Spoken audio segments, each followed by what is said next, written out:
오늘도 이 아침에 우리 하나님의 크신 은총과 사랑이 여러분과 함께 하시기를 바랍니다. 아멘. 자, 오늘은 사무엘상 13장 13절부터 23절까지 있는 말씀을 함께 나누도록 하겠습니다. 오늘 이 말씀을 쭉 읽으면서 제목을 이렇게 정해봤습니다. 질서를 가벼이 여기는 왕. 어제는 사울이 블레셋 백성을 딱 보자 두려워했거든요. 자기들이 데리고 온 백성의 수만큼 마병이 있어요. 6천 명 데리고 왔는데 마병만 6천 명이고 거기에 뭐 군대 뭐 하니까 수만 명 헤아릴 수 없어서 사울이 너무 무서워했습니다. 무서워서 부들 떨기를 블레셋 백성 얼굴 보이는 것조차 두려워했습니다. 이스라엘 백성들은 그걸 딱 보는 순간 아연실색해서, 여러분 꽁이 도망가면 머리만 땅에 숨기고 딱 엉덩이를 들지 않습니까? 딱 그 상황. 수풀 속에 들어가고 바위 틈 싸게 들어가고 나머지는 자기 길가로 딱 다 도망가고 600명 남았습니다. 얼마나 무서웠을까요, 사울이? 어제도 함께 나누었지만 그러면 이순신 장군처럼 종에게는 12척의 배가 남았습니다 해야 될 텐데 사울은 두려워합니다. 그리고 오직 붙드는 것은 내가 제사 지내면 하나님이 오시겠고 그러면 하나님께서 저 블레셋 백성을 치시겠지, 이 생각만 하고 있었어요. 여러분, 이렇게 신앙생활 하지 마시기 바랍니다. 우리가 하나님의 임재를 바라는 것은 어느 때 무엇을 한다고 하나님의 임재가 있는 것이 아니라 항상 쉬지 않고 언제든지 여러분들과 함께 하십니다. 그래서 항상 기뻐하고 쉬지 말고 기도하고 범사에 감사하라. 이는 예수 그리스도 안에서 너희를 향한 하나님의 뜻이다. 예수 그리스도 안에서 너희를 향한 하나님의 뜻이다. 그러면 이것은 어떤 환난이 와도 예수 그리스도 안에 있어라. 그러면 하나님은 동행하신다. 예수님 그래서 말씀하셨잖아요. 두세 사람이 내 이름으로 모인 곳에 나도 거기에 있다 그랬습니다. 우리가 무엇을 하고 어떤 것을 해서 거기에 있는 것이 아니라 하나님은 항상 우리와 동행하신다는 사실을 믿고 흔들리지 않는 여러분들도 축복합니다. 꼭 그것이 있어야 돼요. 얼마 전에 제가 이 사운드바라고 그걸 어디서 비싼 돈을 주고 샀습니다. 이게 얼마 안 돼서 고장났어요. 그래서 고치려고 딱 했더니 영수증을 내라는 거예요. 그렇지 않으면 안 고쳐주겠다고. 1년 전에 샀거든요. 영수증이 있을까 말입니까? 아무리 얘기해도 설득이 안 되는 거예요. 자기들이 어떤 뭐 가맹점이 어디고 아니 가맹점 어디든 영수증이 없다. 그래서 안 고쳐준다는 거예요. 화가 났습니다, 제가. 그래서 제가 거기다가 이렇게 썼어요. 안 고쳐주고 번창하시기 바랍니다. 아유, 나도 왜 그러는지. 화를 낼 수는 없고, 그래서 아무튼 곧 번창하시라고 그러고 딱 이제 나왔어요. 그래서 어떻게 했냐면 이제 다 뜯었습니다. 다 뜯어갖고 중고 부품 고장난 건 다 버리고 그 부품만 이제 중국에서 사가지고 이제 고쳐야지 이러고 있었습니다. 제가 무슨 마음이 드냐면, 참 그렇게 화나면 뭐하리. 애초에 처음부터 안 된다고 그러면 내일 끊지. 그 분노해갖고 화내서 무슨 소용이 있어. 결국 다 뜯었잖아. 자, 근데 제가 마음속에 무슨 생각이 들었냐면, 뭔가를 만들어내면 그 만들어낸 것에 대한 책임은 누구에게 있습니까? 만든 사람에게 있잖아요. 그거는 약속입니다, 약속. 그 생각이 딱 들으니까 내가 화난 게 그 사람들한테 막 화내진 않았지만 내가 분노할 수는 있겠구나. 약속을 안 지키고에 대해서는 분노. 사랑하는 여러분, 하나님은 여러분들을 사랑하시고 돌보시기로 약속하셨습니다. 그것이 바로 언약입니다. 그 언약을 우리가 잊어버리니까 예수님께서 오셨고 그 언약을 다시 생각나게 하셨습니다. 그런데 이스라엘 백성, 오늘 사무엘은 이스라엘 백성들과 함께 있다가 이스라엘 백성들이 다 도망가고 600명 딱 남았는데 그 600명도 부들부들 떨고 있었어요. 그걸 보고 지금 사무엘이 두려워하고 있었고, 그때 예배를 사무엘이 와서 예배 드릴 수 있는데 그거를 약속을 어기고 자기가 지금 막 예배를 드렸어요. 번제를 드렸어요. 그때 마침 사무엘이 딱 와서 오늘 무슨 얘기를 했냐면 13절을 한번 보겠습니다. 13장 13절. 사무엘이 사울에게 이르되 왕이 망령되이 행하였도다. 정신이 나갔도다.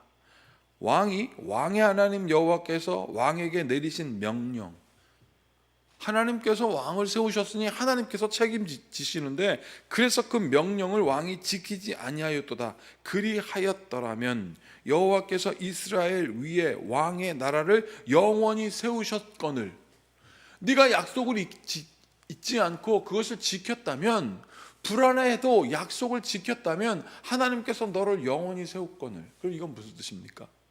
하나님의 영혼, 하나님의 기름 부으심이 너한테 있었잖아. 그러면 하나님을 의지해야지 왜 번제를 의지하느냐 이거예요.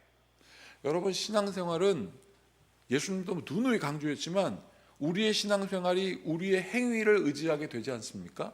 그러면 그건 신앙생활이 아니라 불안생활입니다. 아유, 내가 기도를 덜해서 그래, 내가 뭘 덜해서 그래, 그것이 아니라 주님은 여러분들이 덜할 때까지 기다리시는 것이 아니라 그냥 우리의 삶 속에서 우리가 제일 중요한 거, 한결같은 마음으로 주님께 나아가기를 기뻐하십니다. 그럼에도 불구하고 우리가 멀어지잖아요. 그러면 주님은 다시 오라고 하십니다. 계속 읽겠습니다. 14절, 지금은 왕의 나라가 길지 못할 것이라 여호와께서 왕에게 명령하신 바를 왕이 지키지 아니하였으므로 여호와께서 그의 마음에 맞는 사람을 구하여 여호와께서 그를 그의 백성의 지도자로 삼으셨느니라. 하나님의 마음에 맞는 사람. 사울이 그렇게 행동하자 하나님은 이미 결정하셨어요. 여기에는 다윗의 디귿자도 나오지 않습니다. 이건 오직 하나님만 알고 계십니다. 사랑하는 여러분, 우리가 하나님께서 주신 그 약속을 지킨다면 하나님은 우리의 삶을 이끌어 가십니다. 그렇다면 여러분들에게 주신 하나님의 약속은 뭘까요? 딱 하나 있습니다. 예수 그리스도 안에 있는 거예요. 예수 그리스도 안에서 기도하고, 예수 그리스도 안에서 교제하고, 예수 그리스도 안에서 말씀 나누고, 예수 그리스도 안에서 섬기고, 예수 그리스도 안에서 하나님을 만나길 사모하는 것, 그게 하나님의 마음에 합한 것입니다. 그래서 예수님께서는 나로 말미암지 않고는 아버지께 갈 수 없다라고 하셨습니다. 예수님 안에 계신 여러분들이 되시길 축복합니다. 그러면 기도할 수 있어요. 그 다음에 보십시오. 사울이 별의별 생각을 다 합니다. 이제 나한테 몇 명 남았거든. 600명가량 남았다고 그랬어요. 여기 보십시오. 15절, 사무엘이 일어나 길갈에서 떠나 베냐민 기브아로 올라갔습니다. 그냥 가버렸습니다. 사울이 자기와 함께한 백성의 수를 세어보니 600명가량, 600명도 아니고요, 600명가량이라는 이야기는 무엇이냐면 두려워서 제대로 세지도 못한 거예요. 16절, 사울과 그의 아들 요나단과 그와 함께한 백성은 베냐민 게바에 있고 블레셋 사람들은 믹마스에 진쳤더니 그 진친 사람들이 어떻습니까? 17절, 노략군들이 세 대로 나누어서 블레셋 사람의 진영에서 나와. 블레셋 사람들은 이제 저 이스라엘을 노략하려고 세 군데로 나누어가지고 이스라엘을 노략하려고 하고 있어요. 그걸 지금 눈으로 보고 있으니까 사울은 자꾸 뒷걸음치게 되는 거예요. 600명가량 있는데 뒷걸음치게 되는 거예요. 더더군다나 이스라엘 백성들은 무기가 없었습니다. 블레셋 사람들은 철을 다루는 사람이란 뜻이거든요. 근데 그 사람들이 어떻게 철을 얼마나 잘 다루었냐면 이스라엘 백성들이 농사하다가 농기구가 고장나면 그거를 블레셋에 보냈어요. 그럼 블레셋에서 그것을 다시 수리해가지고 이스라엘에 보내주면서 블레셋 사람들이 뭐라 그랬냐면, 아이고, 이스라엘 백성에게 무기가 있으면 안 될 텐데. 이건 무슨 뜻이냐면 이스라엘 백성은 하나님이 지켜주시는 나라고 본인들이 이스라엘의 괴를 빼앗아갖고 왔다가 심판받았다는 걸 알고 있기 때문에 여기에 무기까지 있으면 안 되는데 라고 늘 걱정해요. 여보세요? 19절입니다. 그때 이스라엘 온 땅에 철공이 없었으니 이는 블레셋 사람들이 말하기를 히브리 사람이 칼이나 창을 만들까 두렵다 하였습니다. 21절, 곧 그들이 괭이나 삽이나 쇠스랑이나 도끼나 쇠책질이 무뎌질 때 그리하였으므로 그렇게 고쳐줬습니다. 자, 그런데 싸우는 날 정작 싸우러 딱 가야 되는데 22절 23절 같이 읽어볼까요? 싸우는 날에 사울과 요나단과 함께한 백성들의 손에는 칼이나 창이 없고 오직 사울과 그의 아들 요나단에게만 있었더라. 블레셋 사람들의 부대가 나와서 믹마스 어귀 가운데에 이르렀더라. 자, 여기서 우리는 놀라운 것을 알 수 있습니다. 600명 가량의 이스라엘 백성들은 무기가 없고 오직 사울과 요나단, 그의 아들 요나단 두 사람만 무기가 있었습니다. 무기 2개하고 3만 명이 넘는 블레셋과 싸우는 상황이 벌어졌습니다. 어떻게 됐을까요? 개봉박두, 그건 내일 하겠습니다. 그런데 여러분, 미리 한 가지만 말씀드리겠습니다. 창과 칼 하나와 무기 없는 600명의 사람들, 그리고 3만 명이 넘는 블레셋 사람들의 싸움에서 이스라엘은 승리하게 됩니다. 왜 승리했느냐면 요나단, 그의 아들 요나단만 하나님의 약속을 믿었습니다. 그 약속은 바로 무엇이냐면 하나님이 우리를 지켜주실 것이다. 사랑하는 여러분, 하나님은 약속을 믿는, 예수님을 믿는 여러분들을 지켜주십니다. 그 마음으로 예배하고, 그 마음으로 기도하고, 그 마음으로 교제하고, 그 마음으로 섬기고, 그 마음으로 집에서 여러분들의 자녀를 가르치십시오. 하나님의 영이 함께 하실 것입니다. 기도하시겠습니다. 참으로 고맙고 감사하신 주님, 세상의 그 수많은 힘, 우리가 미처 대항할 수 없는 그 수많은 힘에 대하여 우리가 어떻게 대응할까요? 하나님, 약속을 어긴 사람들은 스스로 약속을 어겼다 하며 손해 입었다 하며 사람의 힘을 모아서 그것이 자기들의 것인가 생각하지만, 하나님 아버지여, 우리는 어떠한 환난과 어려움과 기근과 하나님 두려움이 우리에게 있다 할지라도 예수 그리스도를 믿는 그 약속을 잊지 않게 하여 주시옵소서.